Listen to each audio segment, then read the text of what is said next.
Three, two, one. Oh man, it is a little bit after 2 o'clock my time, which is Mountain Standard Time, and I know that it's 4 p.m. out there on the East Coast. Let's let everybody see who's going to join us for class today. I see Tech Grunt 11G. We are live. Let's go. Operation Tech Takeover in the chat. Peace and blessings, Slay Security family. How is everybody? It is Saturday, which means it is time for Slay Security Plus. If this is your first time joining us today, my name is Jesse J, aka The Cosmic Cowboy, and here for the next hour, we're going to crush some live Security Plus questions. We do this in a community-driven environment to help you pass your Security Plus exam the first time, and we have fun doing it along the way. Toasty Pops, what's going on? Long time no see. Well, I saw you during Jerry's stream on Friday. That was cool. Brenda Snack Panic in chat, welcome to the party. Ordered Chaos, what's going on? I see the world's smartest squid, Dax Acton in chat. Longtime friend and mentor of mine. Dax, I hope you're doing well out there. Woo, let's go. Before we get into today's study session, I wanted to point out a resource, bring to your attention a resource that really helped me in my journey to pass my Security Plus. I linked, I hope it's still pinned. If you see this comment pinned in chat, it's a Discord channel. And that Discord channel is the Professor Messer Discord. Now I'm going to bring on this screen share. What you see here is a live study group. It's happening right now. I'm actually in the study group. I was talking to Dax here, who is a Security Plus guru. He is a computer science guru, a friend and a mentor to many of us in the cybersecurity community. And not just me come on here live, which is fun. I love doing this every Saturday. Folks like Dax, folks like Punisher 11G, folks like BB, Dig, they come on whenever they can, and they do these live inclusive study sessions on Discord. And I highly recommend you check it out. They usually use Professor Messer's practice questions, and we go through and talk about exam strategy, very similar to what we do here on Slay Security Plus. And if you want to know the truth, one of the huge inspirations and the driving forces behind Slay Security Plus was this Discord study group. Dax down here in the corner, I know I keep talking about him. That's because I can't say enough good things. Really helps the community when it comes to understanding the exam, understanding the strategy, the way that CompTIA breaks down the lingo, and then moving forward into your career. What does it look like after you've gotten that first certification? What does it look like after you've maybe had a year of experience at the IT help desk and you really want to move forward and you've decided, hey, cybersecurity is where I want to go? So, no, you should be good. So I think that I just want to bring attention to this. I'm going to let these guys get back to studying, but I wanted to let you know out there who's tuning into my stream that if you're looking for extra resources, maybe Saturday doesn't work for you, maybe my vibe or what we do here doesn't work for you, that there are other awesome, live, well-structured, knowledgeable study resources that you can jump into absolutely free, where they share resources, go over practice questions, all the things that help you be a better cybersecurity practitioner and a better exam taker on exam day. I'm going to turn this team loose. Team, thank you for letting me join you for a little bit. I'm going to pop out of this channel and turn my attention to my live stream. But all of you watching Slay Security Plus today and moving forward, if you catch us on Team Replay, make sure you click this link, this Discord channel, and go check out Dax Acton and the Professor Messer study groups.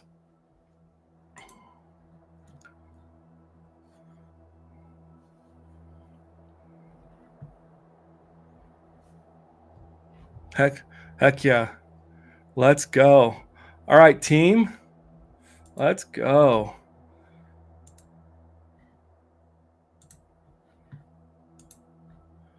All right, ladies and gentlemen.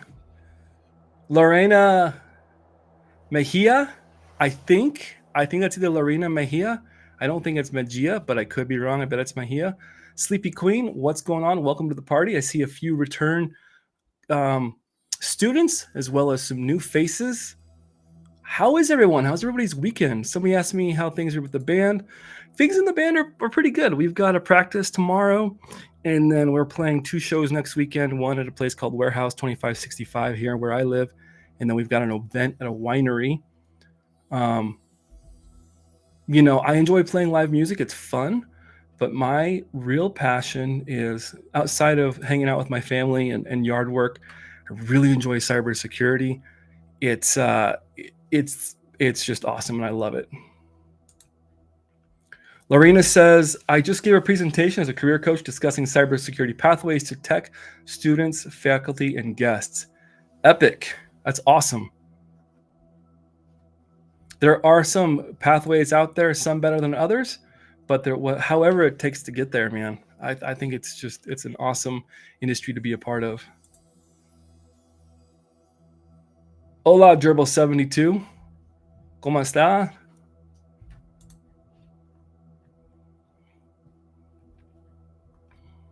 I'm going to get a drink of hydration here, and then let's get this party started.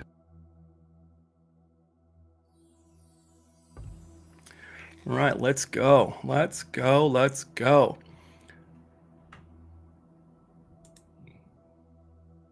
Are we rescheduling next week's study session since I have a show? No, we will not be. I have some family staying in town, so this may be. This is why the bed is still in here. This is the office/music room, and we put a bed in here for some family that's coming. But no, I do not plan on rescheduling. Load-in's not until 4 o'clock, so we'll have a normal 4 o'clock my time. So we'll have a normal study session next week. Good question, though. Sandex, good to see you in chat. As always, got some more return students. I don't want to bump the music because then it might get a little bit crazy when it goes crazy. Ladies and gentlemen, one thing that really keeps me up at night, and hopefully doesn't keep you up at night, is supply chain attacks, ransomware attacks, and having my data exfiltrated. I don't want you to worry any longer. Harden your security with ThreatLocker. We like to thank ThreatLocker for sponsoring and supporting Slay Security Plus. Listen, worldwide companies trust ThreatLocker to secure their data and keep their business operations moving. ThreatLocker takes a deny by default. And if you've been studying cybersecurity, you know that means we don't let you in until you say you are who you say you are or what you are.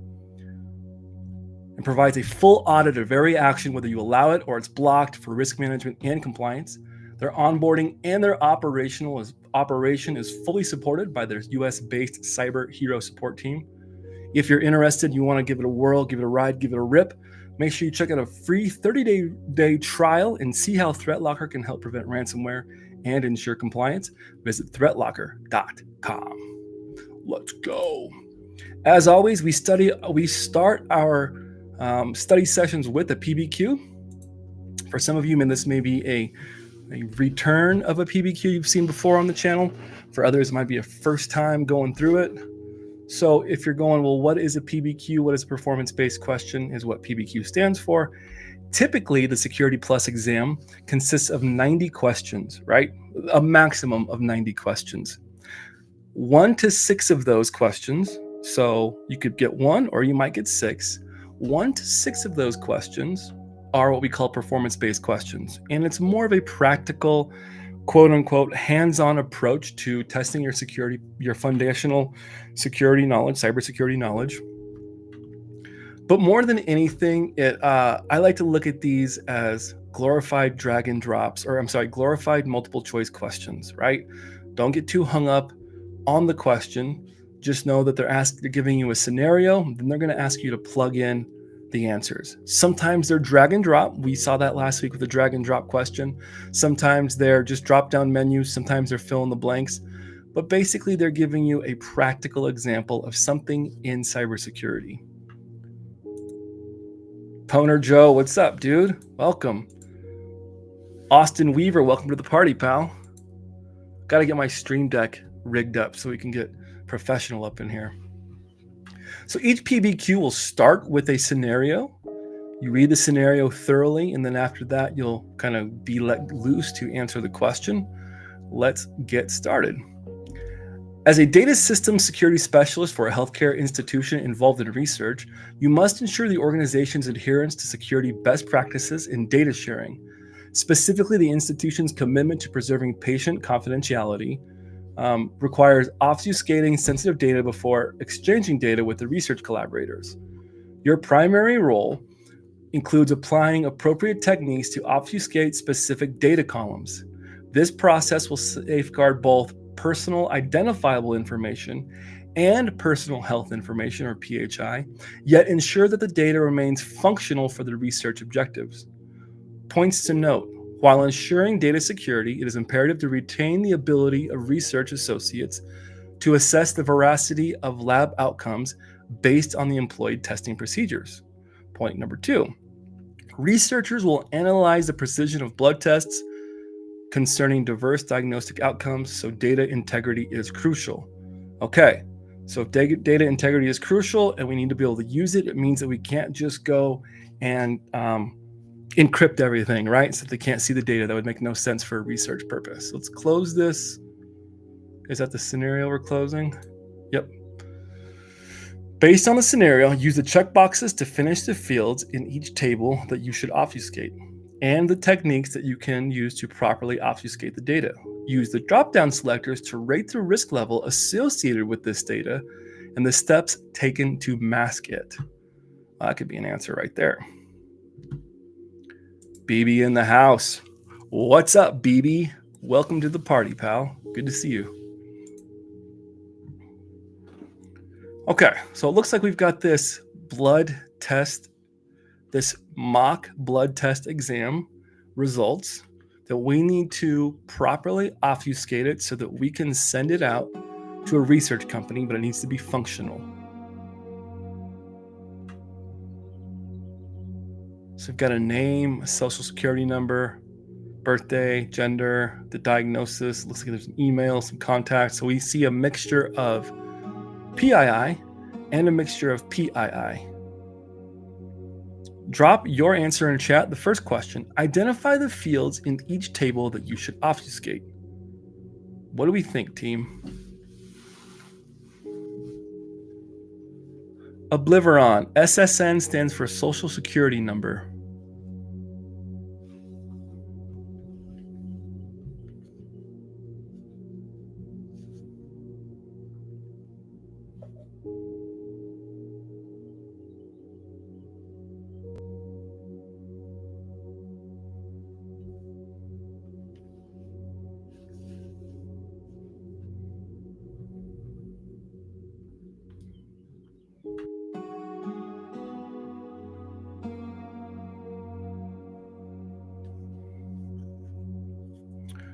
Answer in chat some of the fields in the tables that you think we should obfuscate.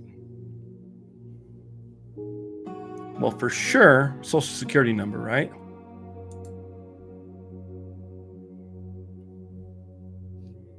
Sandex says Social Security number.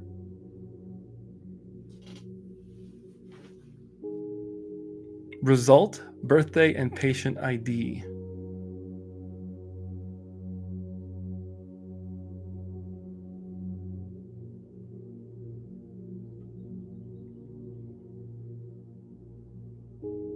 Brenda says name, social security number, birthday, email, phone, doctor, and patient ID. I agree with name. Social security number, those are both, birthday. Email, phone, doctor, and patient ID.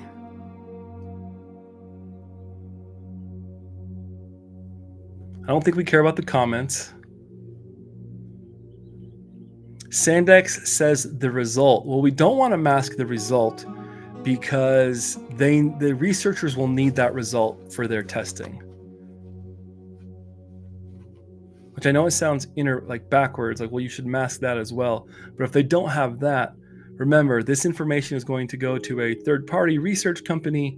So the veracity, the results, the viability, or the how reliable the test is, needs to stay as it is. Hey, Tech Ricky. What's up, buddy? Am I going to see you at Wild West Hacking Fest, or am I going to see you at Simply CyberCon? Am I going to see you at DEF CON this year? Email address, I think that one's pretty obvious. And phone number.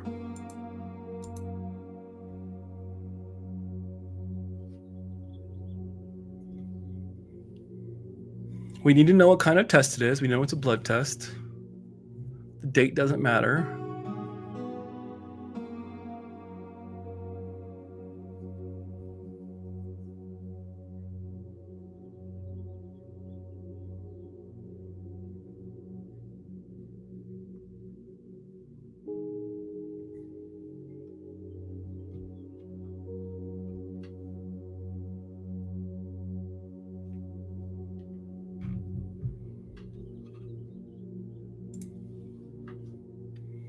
Tech Ricky, Deadwood, and Simply CyberCon for sure.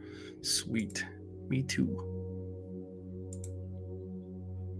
Austin Weaver says patient name, social security number, birthday, email, phone number, and patient ID. Hi, Mozella. Good to see you. Social security number, name, birthday, email, phone. Social security number, birthday, email, phone, name.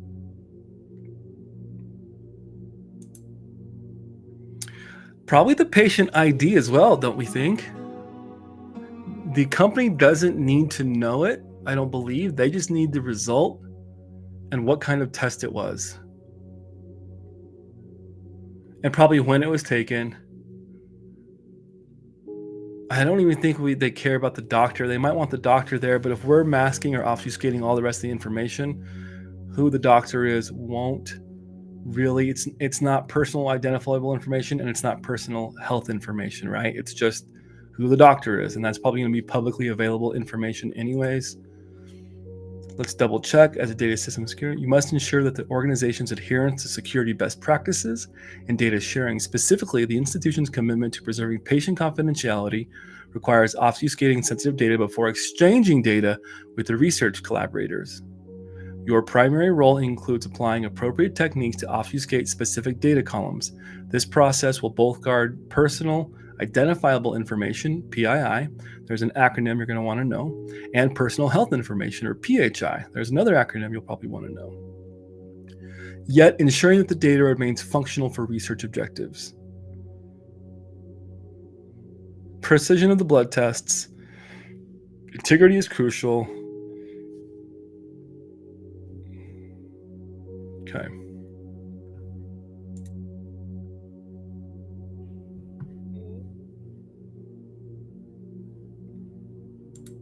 Rate the level of risk associated with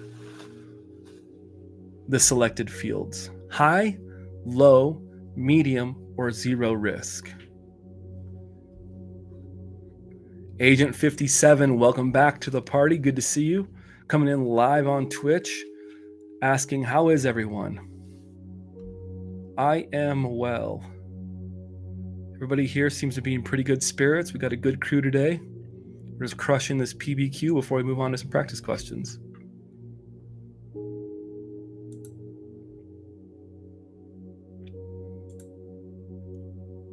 So all these fields that we just did some obfuscating to for these research collaborators, what is the level of risk? High, low, medium, or zero risk? Meaning that if it wasn't obfuscated and it got out, what is the risk of it damaging that person? The person's identity, their financial capabilities, their privacy. I think I know where I sit with this one.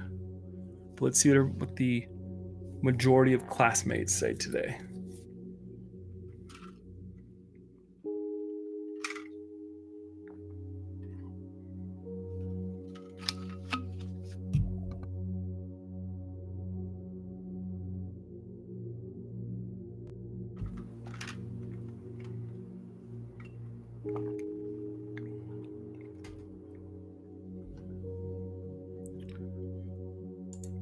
Agent 57 is asking, where is this data to be displayed? That is a great question. The data is going to be displayed. It's actually going to be data that is shared between research collaborators and a medical institution. So let's say a hospital. So they are collaborating with some researchers for whatever reason, and we are sharing these blood test results with them.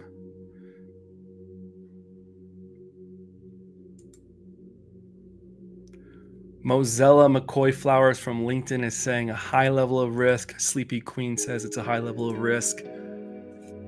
Austin Weaver on YouTube is saying it's a high level of risk. I tend to agree. Definitely not zero risk. Medium would just be, man, you get my email address. That sucks. My email address is probably out there. Maybe the name is a low risk, but you put all these together, I agree, high risk.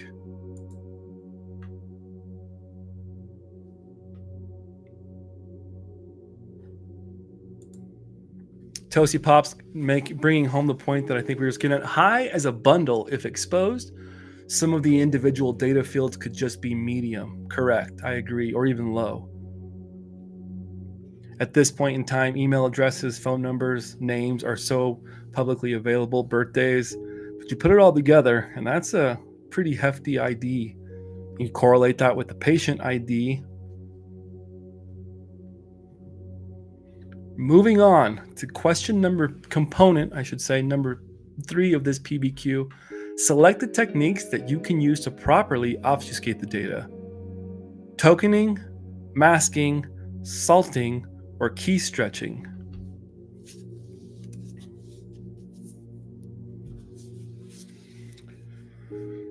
Going back to our fundamentals, remember that tokening is this process where we replace data with data that has no relevance, right? So maybe the social security number, instead of it up here, it's 123-45-6789. If we were to token that, we would just replace those numbers with 555-55-5555. So that's still a field and it still has numbers, but it has no relevance and it can't be traced back to the person.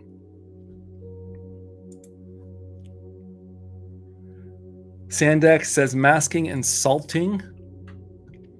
Here's the deal with the salting component, Sandex. There's something really important here. It says, so data integrity is crucial.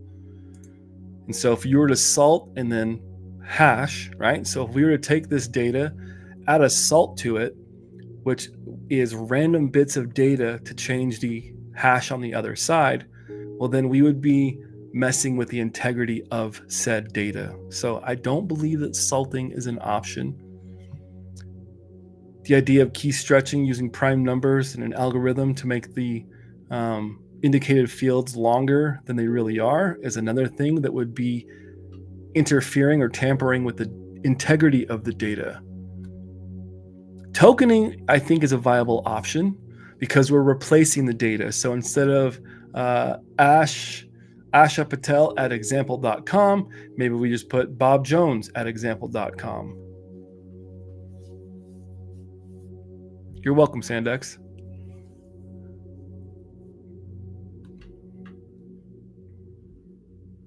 Masking.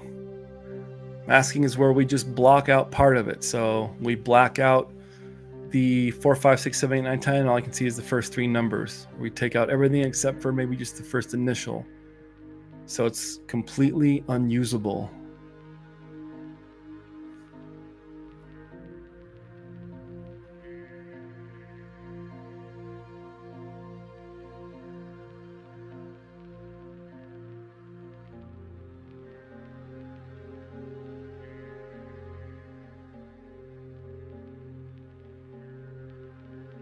I like that. So we got a high level. We're obfuscating to review. We've got this blood test that we're going to be sending to some researchers.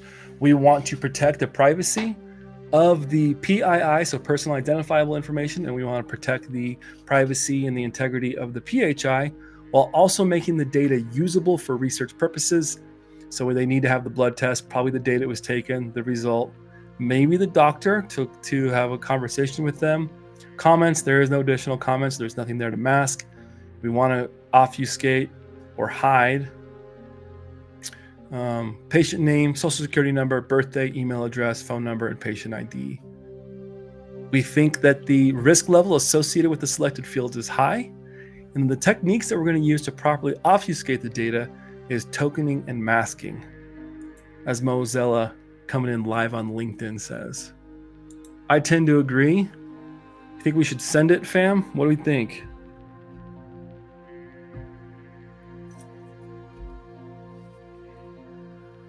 It's a vintage Superman action figure that I got when I was a kid. Just a tyke. It's got the cloth cape on it. And I gave it to my daughter and she threw it back to me, which is fine. It's all beat up now. In fact, I think there's a magnet in his chest, if I remember correctly. And it came with a kryptonite ring. And you'd stand him up. And whenever you put the magnet close to him, it would knock him over. Yeah, there's a magnet here. You can feel it. You can hear it in there.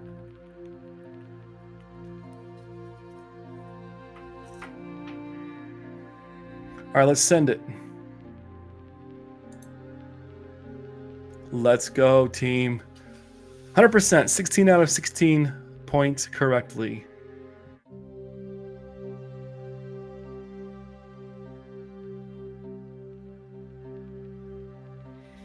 Obfuscate replaces personal identifiable information with artificial identifiers or pseudonyms that are unique to each person but do not reveal their identity. Obfuscation protects the privacy of individuals by making it difficult to link the data back to a specific person. The patient name, social security number, birthday, email address, and phone number columns contain PII, requiring pseudonymization to protect patient privacy. You can replace these fields with pseudonyms that are unique to each patient but do not reveal their identity. The patient ID field is a unique identifier assigned to each patient by the hospital that links the patient's records to the hospital database. While this field does not contain PII, you can obfuscate it as well. The other fields contain information about the patient's medical history and treatment, which is essential for providing care, but does not reveal the patient's identity. Nice. Hey, ZMF, welcome to the party, pal.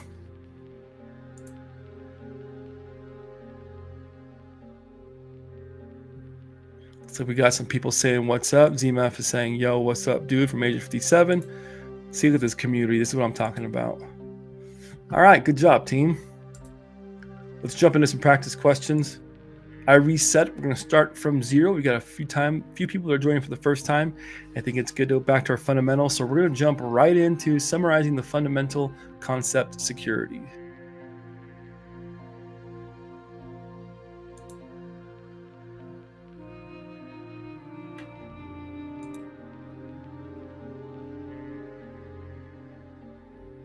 Here we go. Let's get into some questions. After restoring a file from backup, the owner of a small company wants to better understand the purpose of permissions. A particular situation occurred, and even though there are permissions on the shared drive, why does the company still not know who deleted the file? The engineer explained that enabling file auditing would help pinpoint all changes to the shared drive and who made them. How would this help prevent the lack of knowing who changed the files? A, confidentiality, B, non-remediation, C, non-repudiation, or D, availability?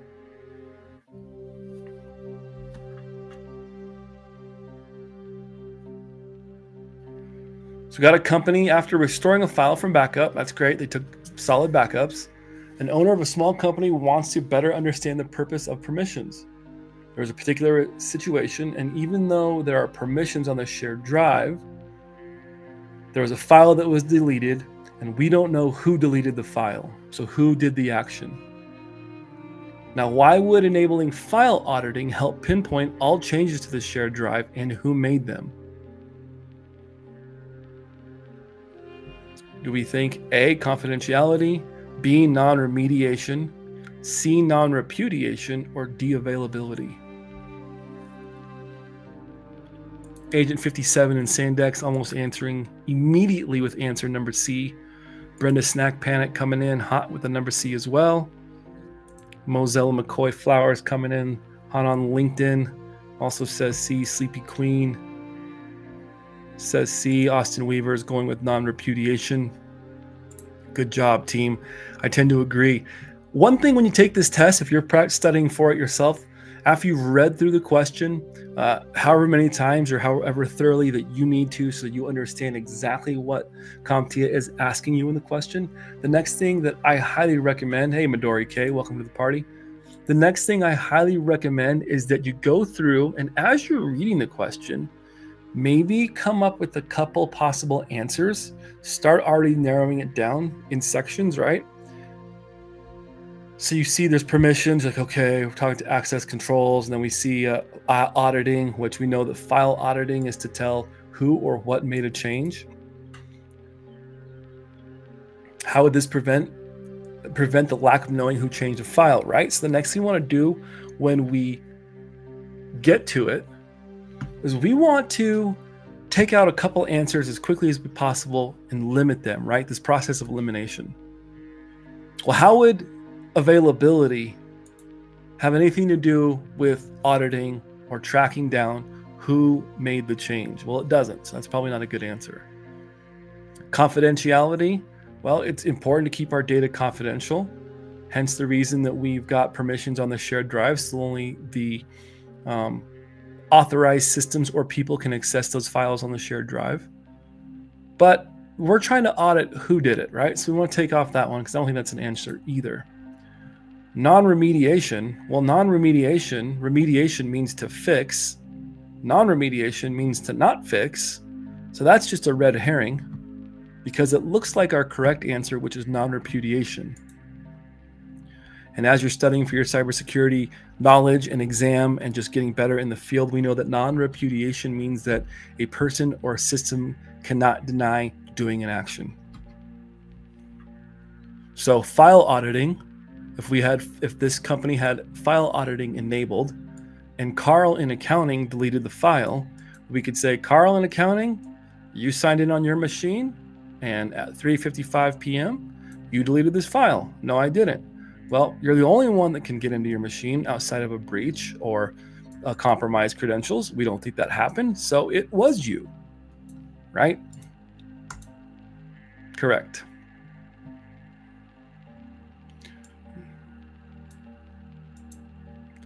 Non-repudiation means a person cannot deny doing something, such as creating, modifying, or sending a resource. For the company, this would mean enabling file auditing on the file server. Good job, team. Moving on. There's only 12 questions here, and we're going to get through all 12 of them. Okay, this says level of difficulty is difficult. Difficulty level of difficult. As an information technology manager conducted an audit of the company's support tickets. The manager noticed a trend with the tickets where the majority were for new computer setups. What security control function would the manager's implementation of a new standard operating procedure have? A, compensating, B, deterrent, C, directive, or D, corrective? Let's read that question again. An information technology manager conducted an audit of the company's support tickets. The manager noticed a trend with the tickets where the majority were for new computer setups. Here's the question. What security control function would the manager's implementation of a new standard operating procedure have? So sum it up. Here's our question. We've got a IT manager. The support tickets are mostly for new computer setups. Well, I'm the IT manager and I want to implement a new operating procedure with how we're doing the new computers. Maybe we should use a golden image, or a baseline image of some kind that is set up in a configuration that matches my enterprise or the company so that we can avoid having all the tickets. What kind of security control function is that? Is that a compensating control function? Is that a deterrent? Is it a directive? Or is it corrective?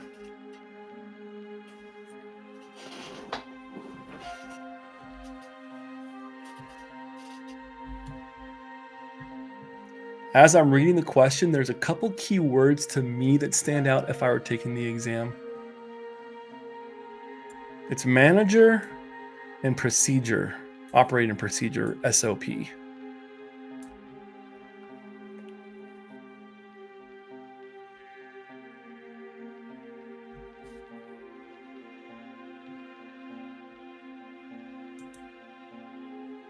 When I think of a compensating control, I think of, let's say I've got a legacy system running a crucial piece of software, running an application that is crucial for our business. I cannot upgrade it. I cannot, the EDR solution I have on it, that's what we got. I can't do an in-place upgrade. I can't change anything with the operating system. It's Windows 7, but it's running this business critical function. But you know what? Since I can't do those things, I'm going to have a compensating control. So maybe I have that system on a VLAN of some kind that is highly secured with its own perimeter firewall, right? Or maybe I make sure that we always have multiple backups on-site, off-site, and in the cloud. Compensate. So we know it's not compensating.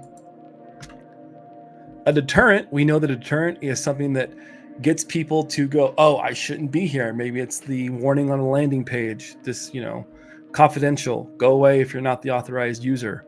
Security cameras can be a deterrent. It can also be preventative, right? But something to deter, we're not trying to deter anything. We're just trying to change the operating procedure. Corrective is after the fact. So how I like to think of a corrective operating control is, let's say I had a breach, and the breach was because I had unpatched vulnerabilities in my system. The corrective control would be to come back, and after we've contained, isolated, eradicated, that corrective control would be to come in and make sure that we patch that system and that we have a good patch management strategy, a good patch management framework. That would be my corrective control.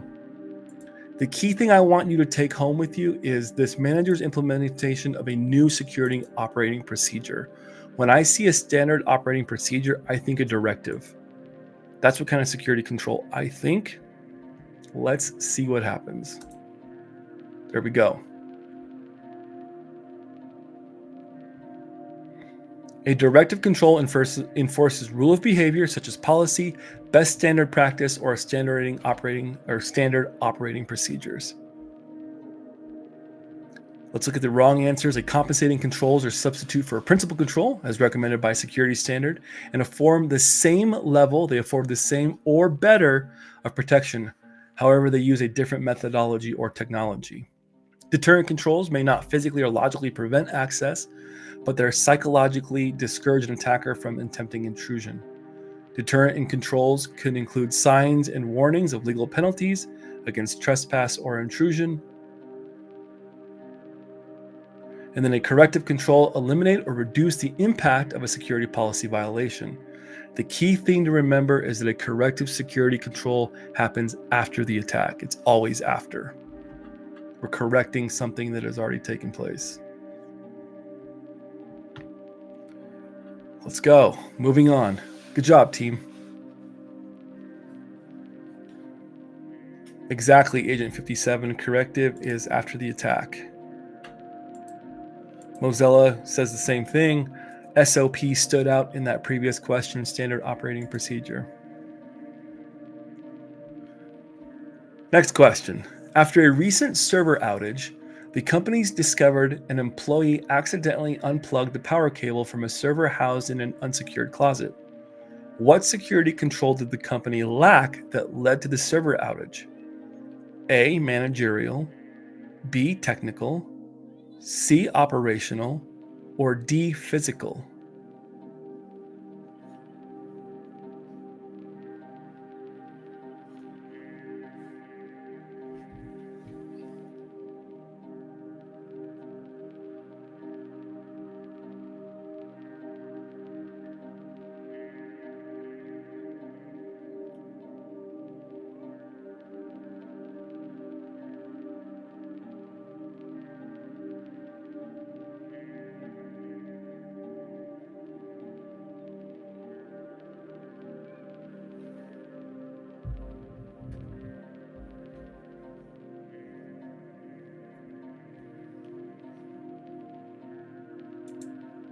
CMF says D as in D's,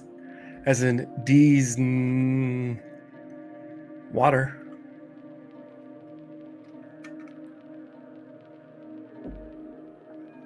Dory K says D. Brenda's going with D coming in. Ladies and gentlemen, we've got a guest celebrity watching the live stream right now. KevTech IT support. Hey, KevTech IT, good to see you. Welcome back to the party. KevTech and I have tried to collaborate on some Security Plus things. He lives on the East Coast and is a very busy man, as am I. But KevTech, I'd love to try it again. Good to see you. If you haven't taken a chance, make sure that you guys check out KevTech IT. You find him on YouTube, find him on LinkedIn. A super inspirational resource for some of you that are maybe trying to make that career change. KevTech had done everything from work in the restaurant business to law enforcement, and is now and went up the ranks from help desk instructor and now works as Security Operations Center Analyst. KevTech, good to see you. Ordered Chaos knows Kev's stuff is great. It is. I get inspired by it.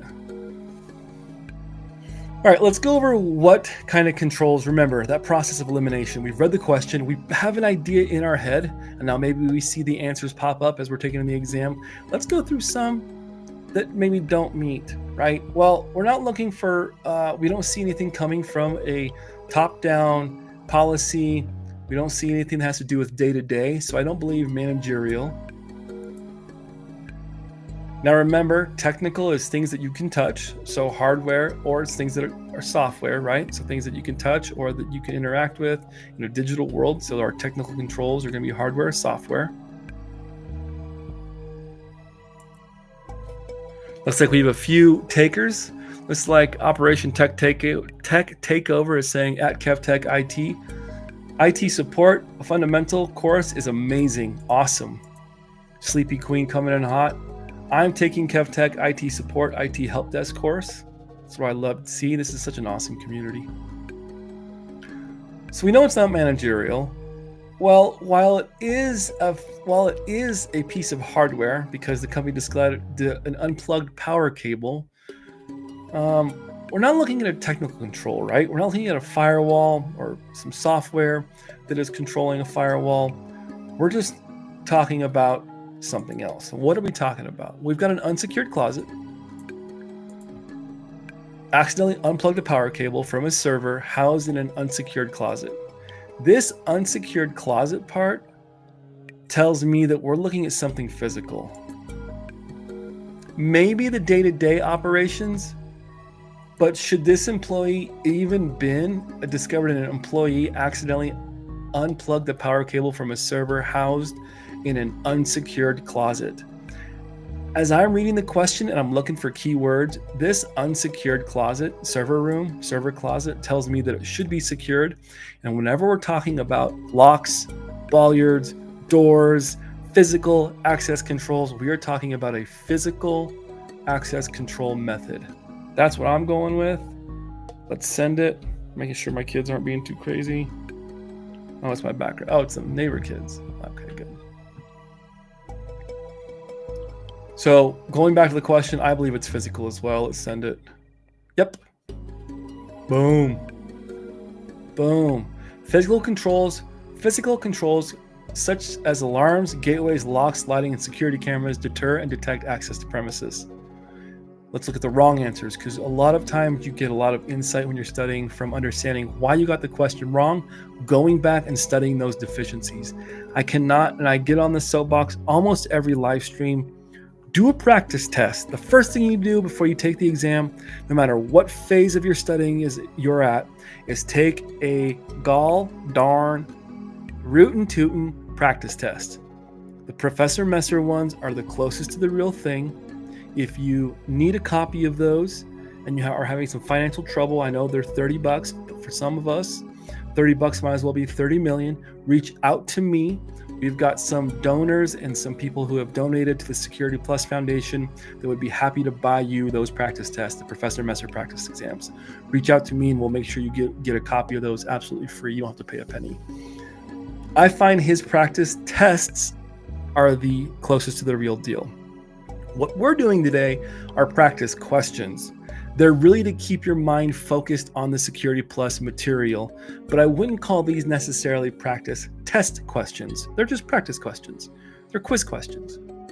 Remember, like we said last week, there is a difference between a practice test and just a practice quiz question. The practice test questions are supposed to stimulate the difficulty, the syntax, the phrasing, and the length of a real question. So the first thing you want to do is take a practice test. Find out all the questions you got wrong, identify those weak spots, and then go back and study for the weak spots only. The stuff you already know, and you're going to continue to reinforce that as you study. But I cannot stress enough, for maximum efficiency, take a practice test. Then see where your deficiencies are. Study for those deficiencies first. Then maybe take that same practice test again. You're going to say, well, Jesse, I'm going to memorize the questions. I know you're going to memorize the questions. Don't worry about that. Don't worry about memorizing practice questions. Memorize the concepts so that no matter how a question is written, you can understand what the concept is and then answer the question. Okay?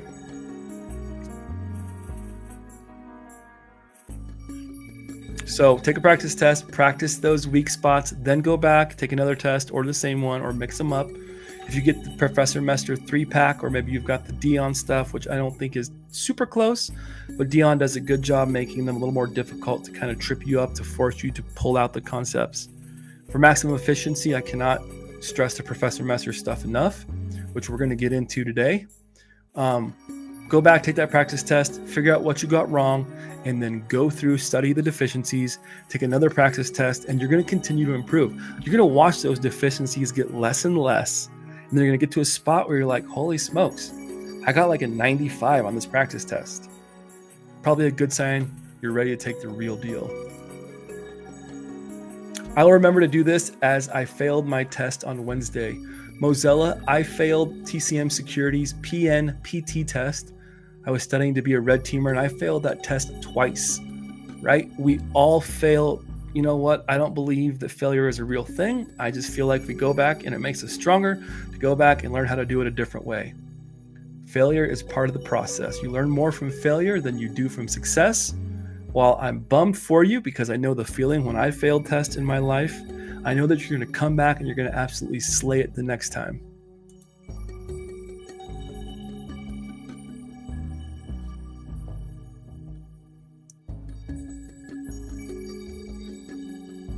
Moving on.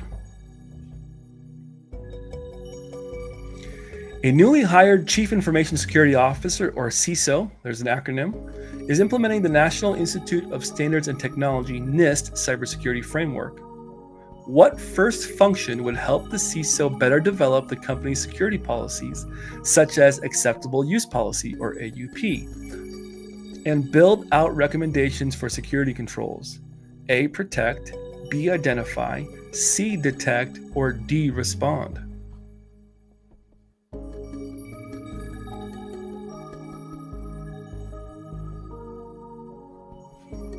You're welcome, Mozilla. You got this. A newly hired Chief Information Security Officer, so CISO, there's one acronym that we can put in the bank, is implementing the National Institute of Standards and Technology, NIST. Memorize that one. You're going to hear that one a lot in your career. What is the first function that would help the CISO better develop the company's security policies, such as Acceptable Use Policy, another acronym you're going to see on the exam, and build out recommendations for security controls? A, protect, B, identify, C, detect, or D, respond? Drop your answers in chat.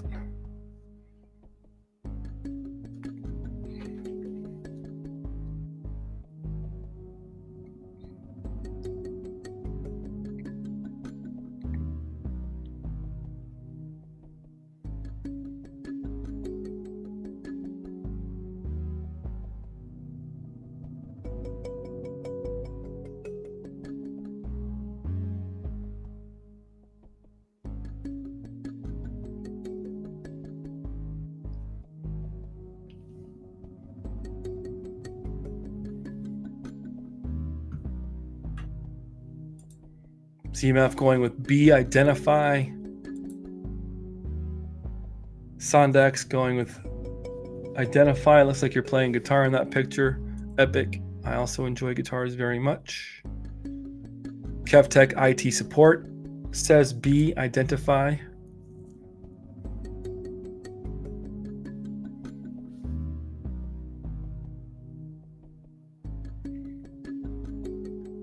We'll take a quick trip here to Google Land. Let's say you're studying for your exam and maybe you're not fully sure. What is the NIST cybersecurity framework? Looks like I've looked it up before because I like to understand things.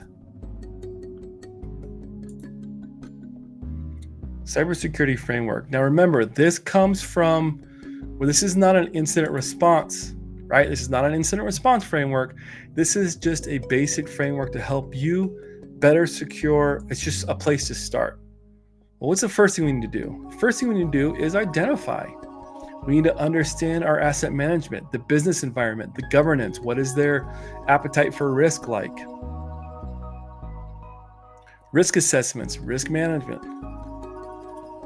Protect, this is where we start getting into the access controls. Detect anomalies, events, detection processes, responding. Do we have any response planning, the communications, who needs to know, analysis, mitigation, improvements. And then we need to recovery planning. We need to understand how are we going to recover from backups, where are backups going to be, improvements that we can make, and how we can better communicate with our stakeholders. So going by what dark reading, which is a reliable source, is saying about the NIST, we need to understand where we're at. We need to understand that first step, which is to identify. I agree wholeheartedly. Correct.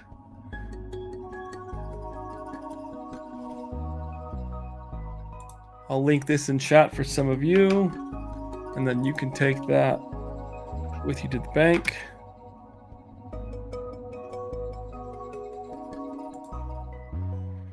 What's the background music? Nice and chill. It is the ambient selection here on Restream. It's the one I found with the less clutter. Sometimes it's suspenseful. It reminds me sometimes of Blade Runner 2049. I love Blade Runner.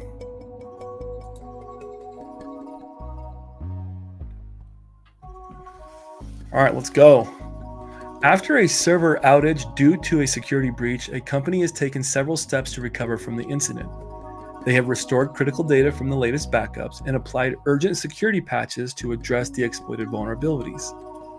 The security team has updated the incident response plan to incorporate lessons learned from the breach. What category of security control functional type best describes the function of these recent implementations? A, corrective, B, preventative, C, detective, or D, operational? KevTech IT Support says, great study podcast, going to head out. I need to teach a class. Have a good weekend, everyone. KevTech IT, it was an honor to have you on the channel, even for just a minute. Your words mean a great deal to me, so I appreciate that very much. I hope you have a wonderful, safe weekend, and hit me up. Let's collab on something. Have a wonderful weekend, Kevin.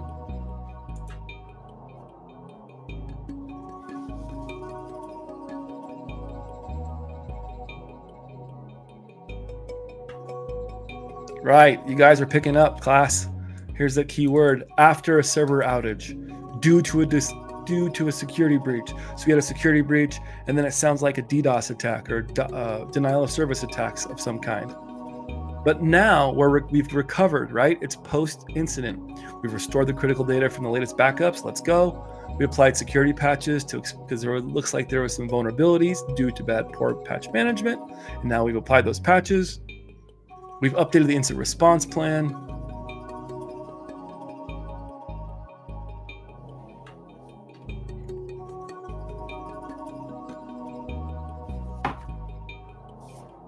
Operational, day-to-day, meh.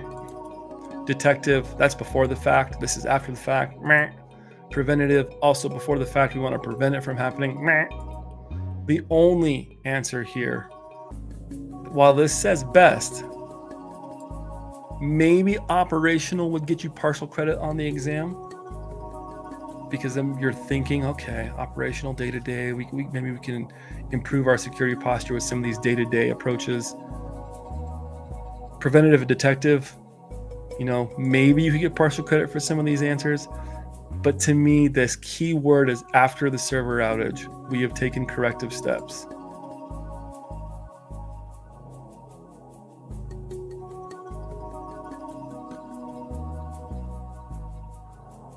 Send it.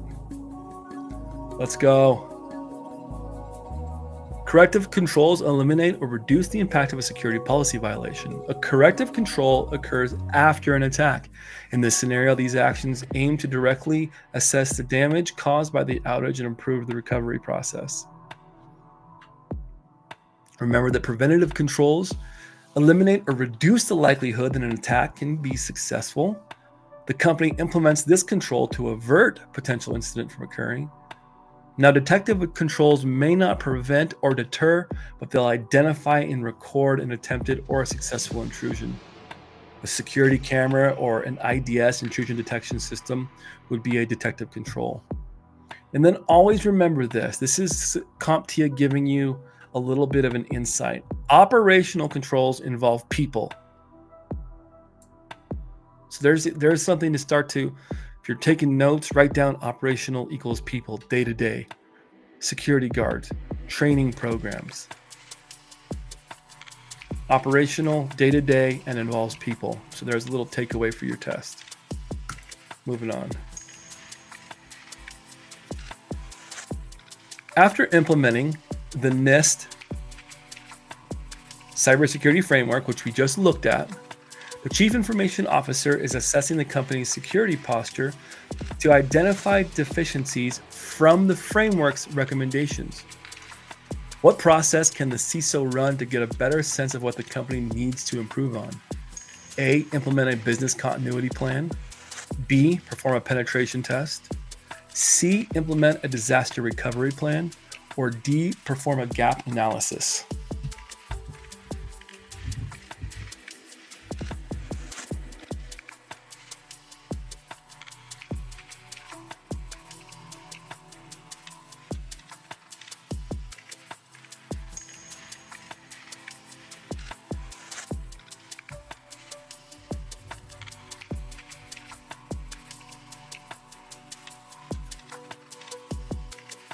Let's talk about what each one of these is just a little bit as we're maybe rereading the question.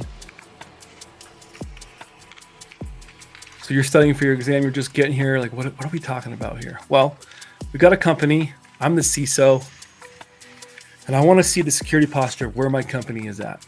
Well, I take the NIST cybersecurity framework, which has a list of recommendations, and then I do an assessment of where we're at as a company. That's called something specific. That's what I'm doing. Well, what is that? Well, implementing a business continuity plan would be a plan that we're going to implement where if the server goes down, how do we keep business moving? So this is to see, this question is asking us to see a difference in things. Nope.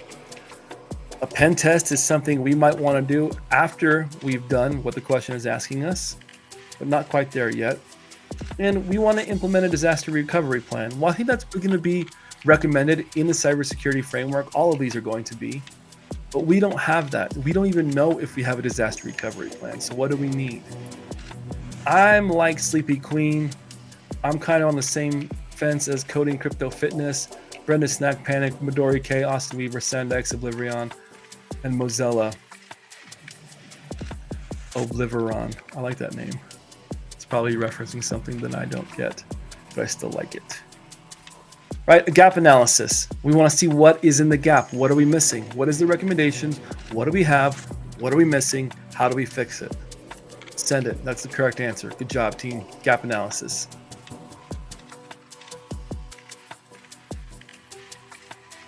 So really, again, I'm not going to read the wrong answers because they're pretty straightforward. All of these first three would be somewhere in the NIST cybersecurity framework recommendations. We want to have a business continuity plan or a BCP, doing a penetration test, having an ethical hacker come in and try and see how far they can get by exploiting known or unknown vulnerabilities in our environment is going to happen. We want to implement a disaster recovery plan, but how do we know where and when to implement those things? Maybe we've already done it, maybe we don't have it. We don't know until we run that gap analysis to see the difference between the recommendations and where we're at as a company.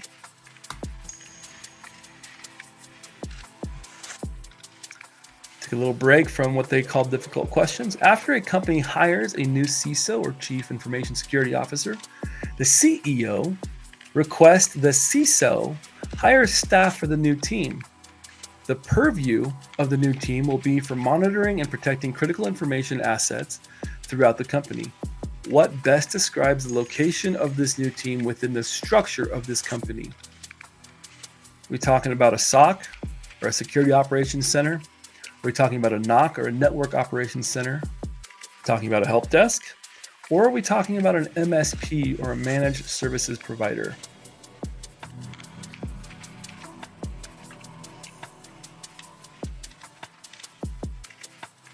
So I just get hired as a CISO. The CEO brings me in the office and says, Jesse, Cosmic Cowboy, this is where we're at. We need a team of IT professionals. And their job, I want you to assemble this team. Call them the X-Men, call them the Avengers. Call them the Outsiders, the Greasers and the Socias. I want you to assemble this team, and their job is going to be to monitor and protect critical information assets throughout the company. We're going to call this A. Coding Crypto Fitness says A. Brenda Snack Panic going A. Sleepy Queen says A. I think it's pretty straightforward. We're talking about a security operations center. I do believe that's the correct answer. Remember, a network operations center is going to be this group of people who their sole job is to monitor, maintain, and implement networking structure throughout the enterprise. The help desk should be implemented, but that's not the sole purpose of the help desk is not to monitor and protect critical information assets. The help desk is usually going to be that first point of contact that a ticket comes in. My mouse is moving on its own. What's going on? Hey, we had an employee that clicked a link and now there's a red lock on their screen that is demanding this thing called Bitcoin. How do you help us? Right? ZMF, you're my help desk. And a managed service provider, those are third-party outsourced companies that kind of do a little bit of all of it. Remember, the purview, this question is asking us something specific. The main thing this part of the team is going to be doing is monitoring and protecting those digital assets. That leads me to believe that we're looking at a SOC. Big winner. Winner, winner, chicken dinner.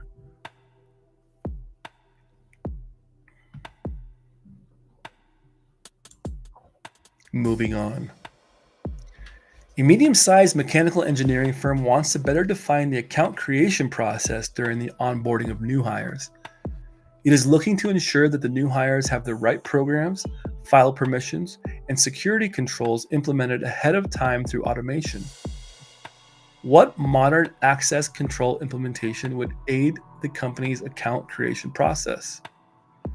A. IAM, or Identity and Access Management. B. LDAP, or Lightweight Directory Access Protocol. C. CISO, or D. CTO, Chief Technology Officer.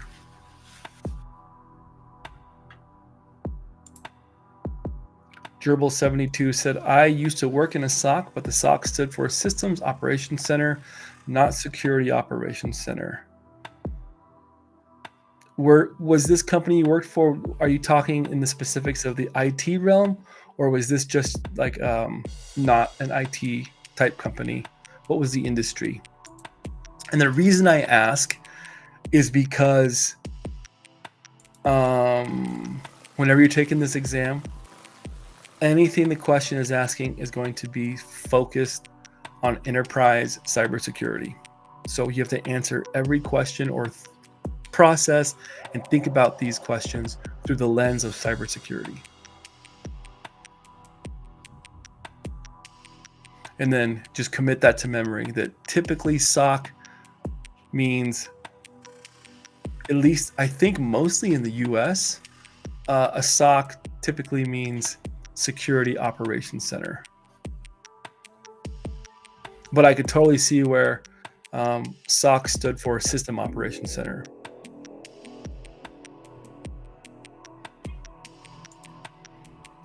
ZMF adding a little humor to his answers. I am thinking A.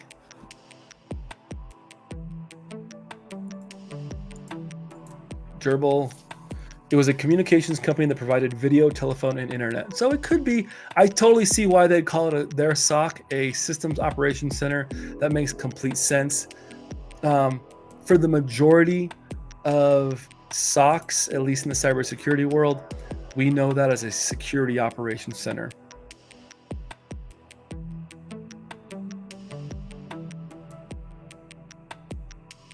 All right, back to the question at hand. Perfection is perfected, so I'll let them understand from a young G's perspective.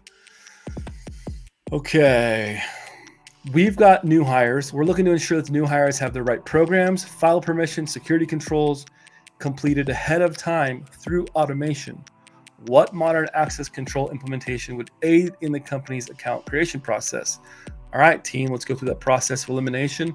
Most of you are choosing the question A, or answer A, which is identity and access management. Just that acronym in and of itself kind of gives it away, right? Identity, who I am, right?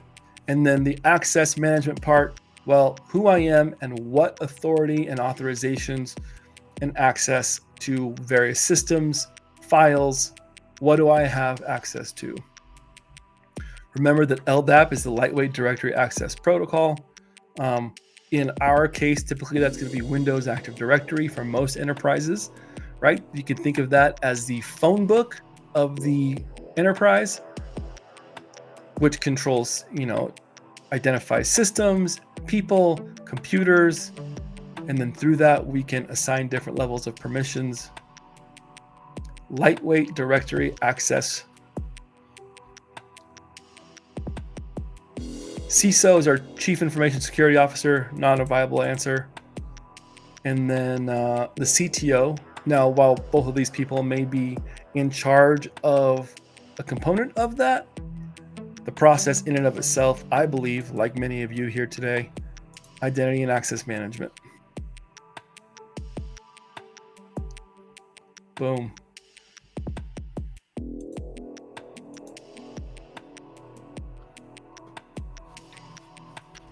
Moving on, a newly hired CISO, or Chief Information Security Officer, met with the Human Resources Department to discuss how to better manage the company's access to sensitive information. In what way does this meeting fall under the responsibility of the new CISO? A, monitoring audit logs. B, reviewing user permissions. C, documenting access controls. Or D, managing security-related incident response.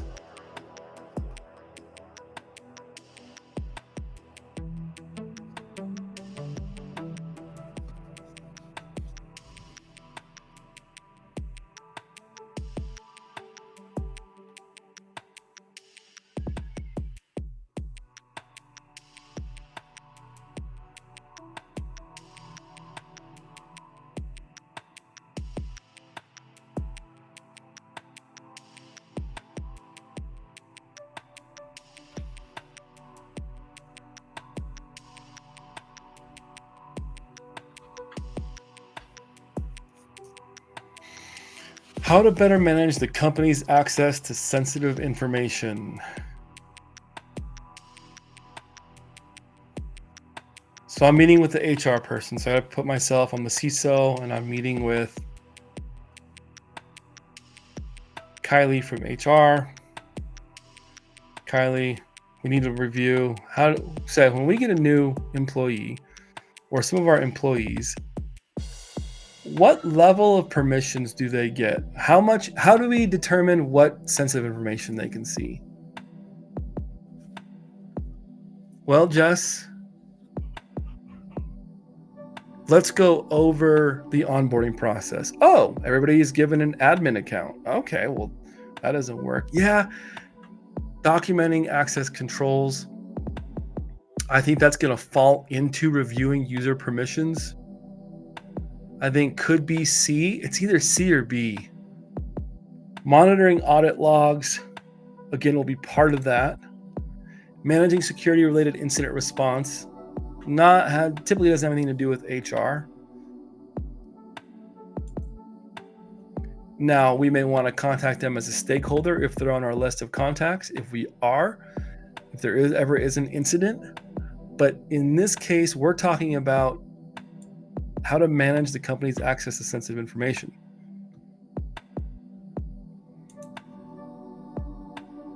Yeah, I was split between B or C. Probably go with B in the exam.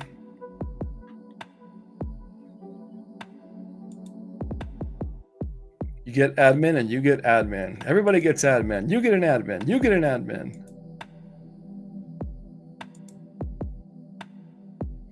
Documenting access controls. HR needs documentation to know what permissions to issue. Ooh, that's a good point. So we are torn.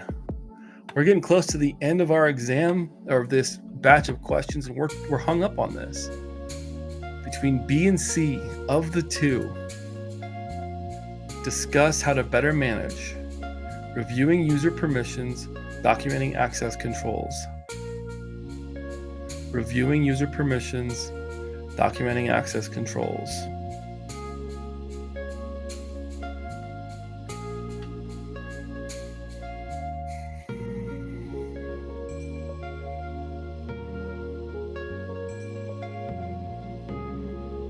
This music is clutch right now too. BB is going with C, documenting access controls.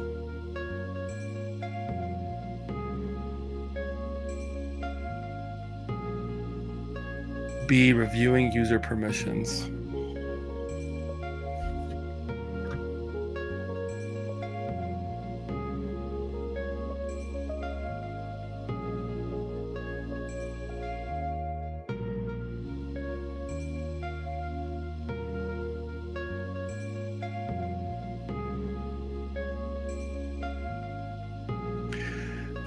You see, with me, I feel like as the CISO, I'm going to already document our access controls, and then my conversation is going to be reviewing those user permissions versus our access controls in the conversation.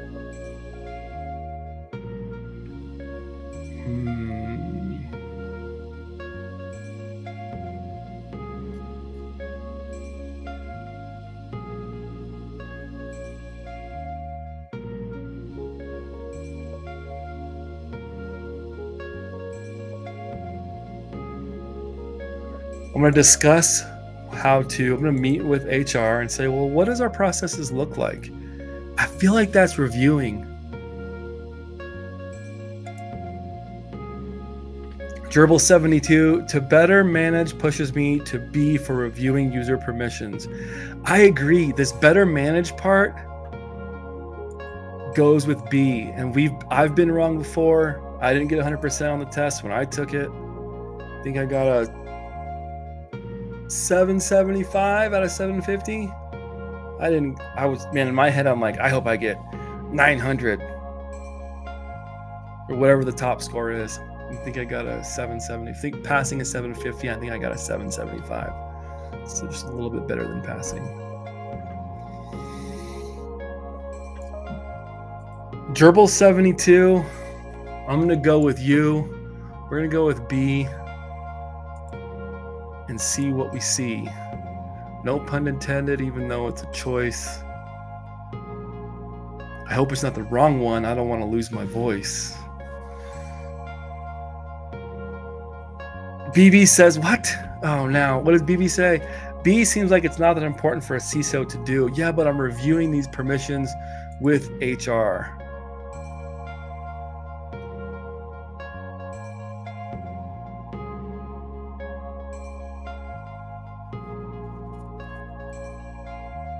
Sleepy Queen is agreeing with BB. There was somebody underneath them, so I would ask, hey, BB, you're a Security 2 analyst, and you're working on the GRC team. You're a GRC analyst. I need you to please speak with HR, and let's review our user permissions. My gut, and I could be wrong, I'm learning as we go, but this is one of those that I'm torn between the two. I'm going to stick with my gut here. My gut tells me B. Hey, Jim Lund. Long timer, not a first timer, but haven't seen him in a while timer. Good to see you. Welcome back to the party, Jim Lund. Jim Lund sounds like B. That's enough to confirm with my gut. Could be wrong. Let's send it. Green, green, green, baby. Betting on green. Give me green, give me green. Give me green, give me green. Let's go. Oh, I peaked the microphone. Working with human resources to ensure proper user permissions for their given roles falls under the security aspect of Chief Information. Documenting access controls also falls under the CISO role, but would likely not fall under a joint role with HR unless they manage badge access. Some companies, the HR does manage badge access. Some companies that falls within the information security side of things. But let's go. Went with my gut. I think this is maybe the last question or second to last question. As an IT department, an IT department is growing to a size where there is a need for a new group to manage security. The chief executive officer wants to hire a new executive officer for the role and split it into its own department, separate from the IT department. The CEO should hire for which position? A CIO or Chief Information Officer, B, a CTO or Chief Technology Officer. The CEO should hire another CEO, or D, they should hire a CISO, Chief Information Security. Yes, I finally got one right, finally. Sometimes that's what it takes, just to give us a little bit of spark, keep us going. Nice job getting one right. Growing IT company, I need to hire a person whose role is to manage security, that being information security. I think there's only one answer here. What do you think in chat? I'm going to go with the first answer. Mozilla goes with CISO. D, CISO.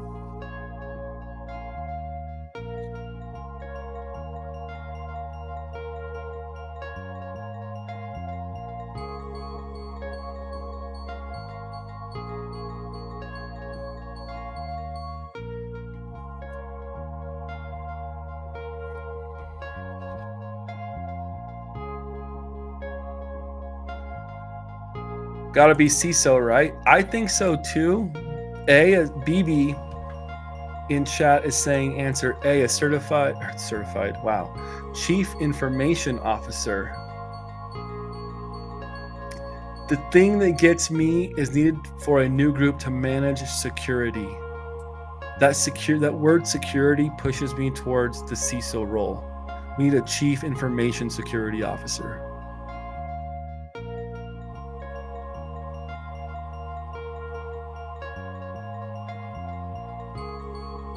Let's rip a goog.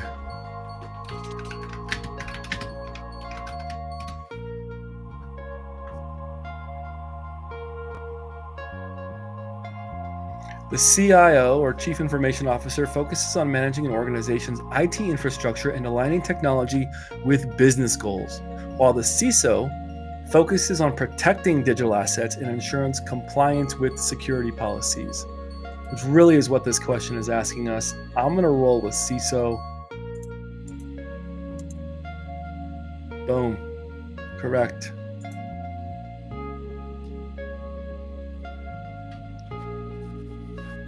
Moving on. Good job, team. An engineer for a small company is trying to explain the importance of security to the company's owner. The owner feels the company does not need permissions added to the shared drive containing highly sensitive information. What security concept means that information can only be read by people who have been explicitly authorized to access it? A, confidentiality, B, integrity, C, availability, or D, recovery?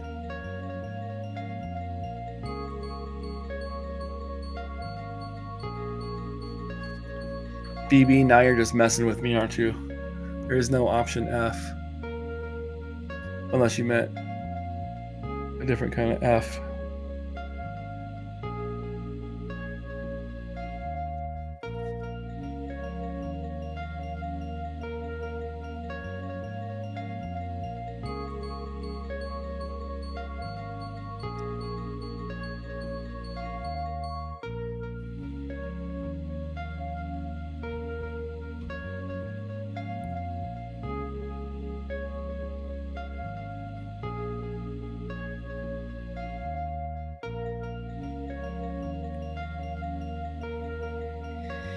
Right, confidentiality. I think so too. For your eyes only.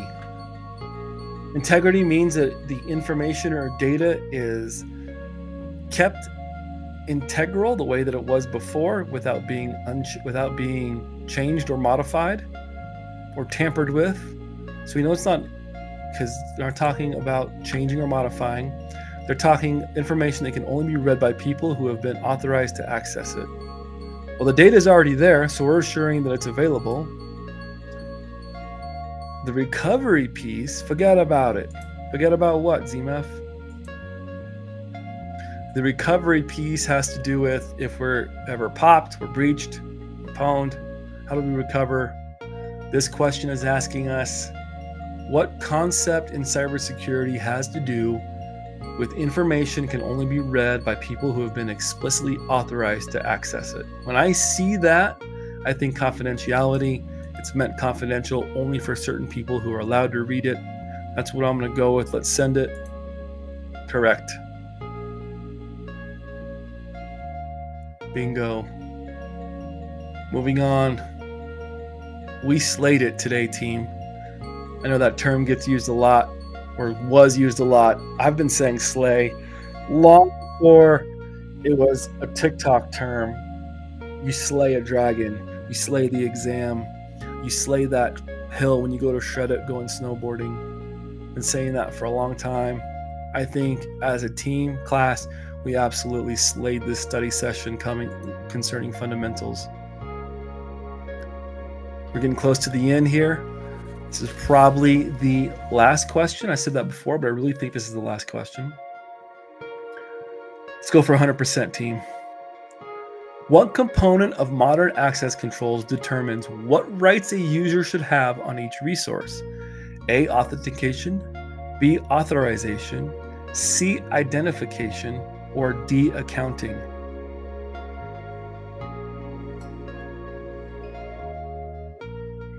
Remember the AAA framework: authentication, authorization, and accounting. Identification is a component of one of these. The identification component is where I get a job, they give me my name badge, and instead of it being Jesse Johnson, I'm now employee 1175 in the computer. And employee 1175, that's my authentication. When I go to log in, it says, yep, this is you.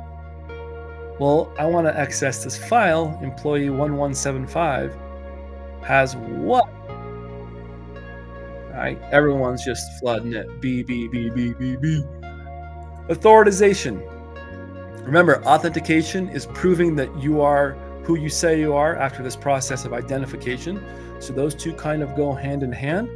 And then after that, we're going to determine what rights, according to who I am, after I've authenticated, what rights as a user I have to systems, information, resources, what level of authority. So B, I believe, is the correct answer. And then accounting has to do with audit trails, making sure that we're keeping track of accounting, not necessarily financial accounting, but we're accounting for who's making those changes within the enterprise, keeping track so that we can go back through an audit trail. Non-repudiation, accounting, auditing, all kind of fall in that same bubble. Let's send it, team. Boom.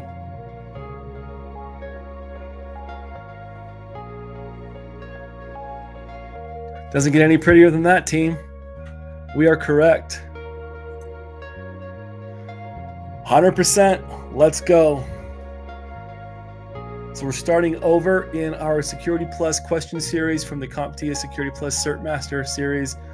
We're starting over. That's epic. Don't have much less to.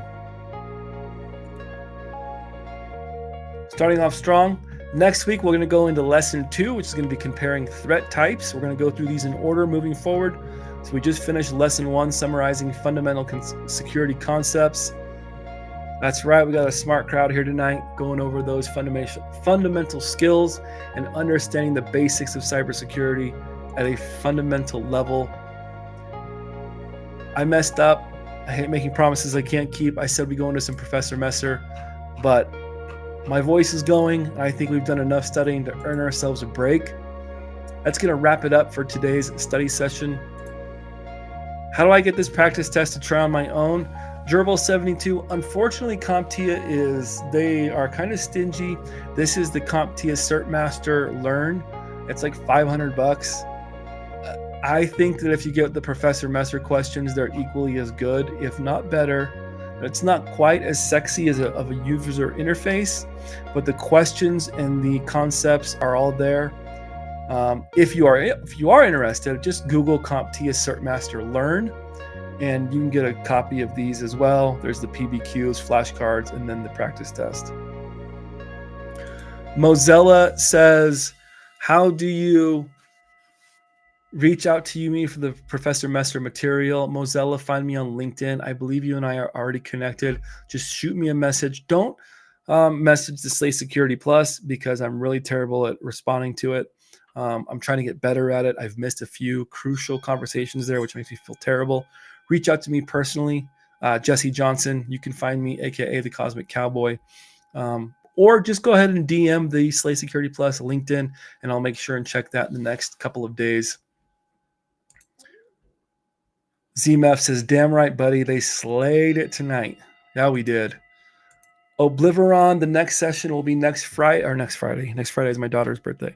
Next Saturday at 4 p.m. Eastern Standard Time. So 2 p.m.